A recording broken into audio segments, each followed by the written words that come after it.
Hey guys, welcome to our channel Edu medicine.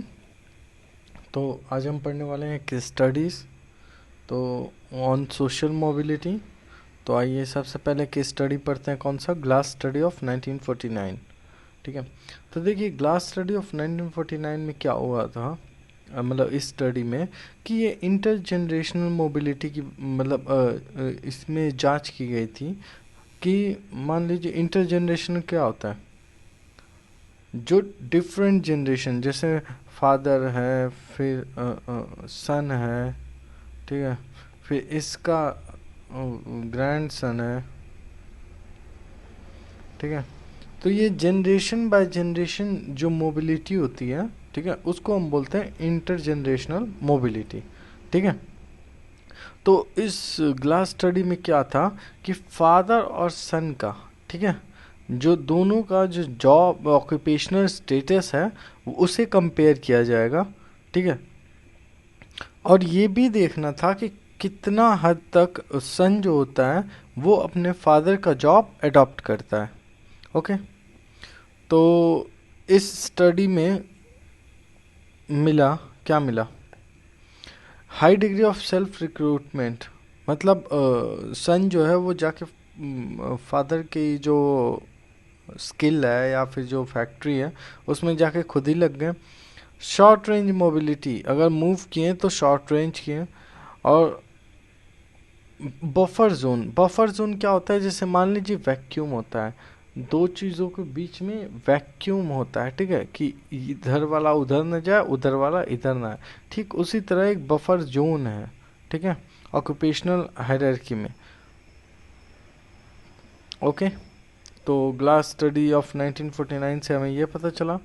अब Oxford mobility study पे आते हैं। बी जो है ऑक्सफोर्ड मोबिलिटी स्टडी है। इसे गोल्ड थोरपे ने 1980 में किया था। ठीक है। और क्या क्या पढ़ा था इसमें? Impact of post war reforms पढ़ते हैं कि मतलब युद्ध हो जाने के बाद जो रिफॉर्म आते हैं, ठीक है, वो उनका इम्पैक्ट क्या है। और दूसरा, economic change on degree of openness in British society, कि मतलब इकोनॉमी बढ़ने से कितना चेंज आता है ब्रिटिश सोसाइटी में। इन्होंने सेवन फोल्ड क्लासिफिकेशन, ठीक है, on the basis of social class किया। क्लास फर्स्ट एंड सेकंड जो थे वो प्रोफेशनल एडमिनिस्ट्रेशन ट्रेटर्स और मैनेजर्स के थे। सेकंड, थर्ड, फोर्थ और फिफ्थ जो थे वो सेल्फ एम्प्लॉयड के थे। और सिक्स्थ और सेवेंथ जो थे वो मैनुअल लेबर थे। ओके। अब देखिए ट्रेंड क्या था। ट्रेंड था सेल्फ रिक्रूटमेंट। सेल्फ रिक्रूटमेंट मतलब जो पिता का है, ठीक है, उसमें हम खुद जाके खुद से काम करने लगे, ठीक है, उसे हम बोलते हैं self recruitment. Upward mobility have recruited individual from those of manual origin. अब देखिए अपवर्ड मोबिलिटी क्या होता है कि ये इंडिविजुअल जो है वो कहाँ से लाएगा? अगर कोई जॉब करानी है, कोई अमीर बंदा है तो जॉब करने के लिए किसे बुलाएगा? जो लोअर में हो, ऑब्वियस सी बात है। अब देखिए relationship between education and social mobility in Indian society. सबसे पहले MS राव आते हैं। ठीक। ये कहते हैं कि जो एजुकेशन है उसमें मोनोपोली चल रही है किसकी? अपर कास्ट की। ठीक है। और ये ब्रिटिश एरा की ही बात हो रही है, ठीक है, चाहे ब्रिटिश एरा हो या ना हो, अपर कास्ट की मोनोपोली चलती है। ब्राह्मण्स जो थे वो क्या थे? वो वैदिक लर्निंग, उन्हें वेद पढ़ना था, ठीक है। Only a section of people are allowed to study Vedic and practice priesthood. मतलब सिर्फ कुछ लोग ही अलाउड थे पंडित बनने के लिए और जो पूजा वूजा होती है, ठीक है, उसे कराने के लिए। अब कुरान की बात आती है। कुरान क्या कहता है? Quran was open to all, ठीक है, but only maulvis had right to interpret and expound. कि मतलब सिर्फ मौलवी जो होते हैं वो जो है किसी भी लाइन को आपको थ्रू एग्जांपल समझा सकते हैं। ओके। अब बुद्धिस्ट में क्या है एजुकेशन के ऊपर? Education was open to all. हिट्स में क्या था? रोज टू पॉलिटिकल पावर इन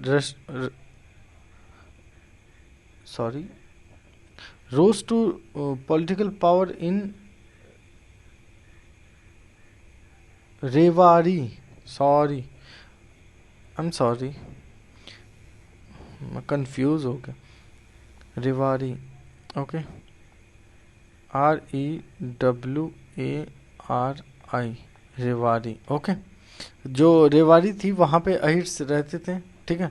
तो वहाँ पे पॉलिटिकल थ्रू एजुकेशन जो था वो पॉलिटिकल पावर में है। क्लेम द स्टेटस ऑफ यादवा और क्षत्रिय, बाद में वो खुद को जो अहिर थे उन्होंने खुद को यादव बोला, ठीक है। और जो यादव जो थे वो थे क्षत्रिय, ठीक है। And were then entitled to formal education, और जब उन्होंने यादव ग्रहण कर लिया तब जाके वो इंटाइटल हुए किसके लिए, फॉर्मल एजुकेशन के लिए, ठीक है। वेस्टर्न सिस्टम ऑफ एजुकेशन क्या था, open to all caste, religious groups and women, मतलब सबके लिए खुला है, कोई किसी से मतलब भेदभाव नहीं। Formal education became the basis of exploiting new economic development, okay. जो फॉर्मल एजुकेशन था, ठीक है, वो जो नई जो इकोनॉमिक डेवलपमेंट हो रही थी, ठीक है, उसको एक्सप्लॉइट कर रहा था ताकि पुरानी बनी रहे। Development of professional law with salaried occupation led to growth of middle class. अब जैसे देखिए ये देश में बहुत गरीब थे, ठीक है, और जो बाहर से हैं वो बहुत अमीर थे, तो उन उन वो जो अमीर का काम करवाने के लिए जो बीच में रहेगा ना, गरीब और अमीर के बीच में, ठीक है, उसे हम बोलते हैं, ठीक है, मिडिल क्लास, ठीक। थोड़ा पैसा आ गया, ठीक है, ना गरीब रहें और ना एकदम अमीर ही रहें, थोड़ा पैसा है, ठीक है, थोड़ी पावर है, ठीक है, थोड़ा पावर है, तो वो जो क्लास था वो था middle class. New system of education introduce gradual association of occupation from cast, कि मतलब कौन किस जाति का उससे कोई मतलब नहीं है, और एजुकेशन जो है सबको बराबर मिलेगा। संस्कृताइजेशन, संस्कृताइजेशन हुआ था, ये एक प्रोसेस है जिसके थ्रू जो लोअर कास्ट थी वो अपर कास्ट में तब्दील हुई थी। Westernization, change in Indian society and culture in 150 years of British rule, ठीक है। ब्रिटिश ने 150 साल हम पे रूल राज किया, ठीक है, उसकी वजह से हम पे काफ़ी चेंजेस आए, ठीक है, जिसे हम वेस्टर्नाइजेशन बोलते हैं, ठीक। अब एजुकेशन क्या है, सोर्स ऑफ प्रेस्टीज, एजुकेशन अगर अच्छी की है आप तो सोर्स ऑफ प्रेस्टीज है। दूसरा symbol of higher social status, symbol of higher social status. Change in social status of women, कि मतलब जो वीमेन है वो भी अपना स्टेटस चेंज कर सकती हैं, वो लोअर से अपर कर सकती हैं अगर अच्छे से पढ़े तो गाइस यहाँ हम कंप्लीट करते हैं unit 10 education and social mobility. तो जिन गाइस को वीडियो अच्छी लगे वो लाइक ज़रूर करें और कमेंट करके ज़रूर बताएं कि क्या फ्लॉज हैं, अगर कोई इशू है तो क्या है, कोई डाउट है तो वो भी ज़रूर हम क्लियर करने की कोशिश करेंगे। So guys give a follow, sorry, give a subscribe to it and do follow our Instagram page and join our telegram link. Have a good day.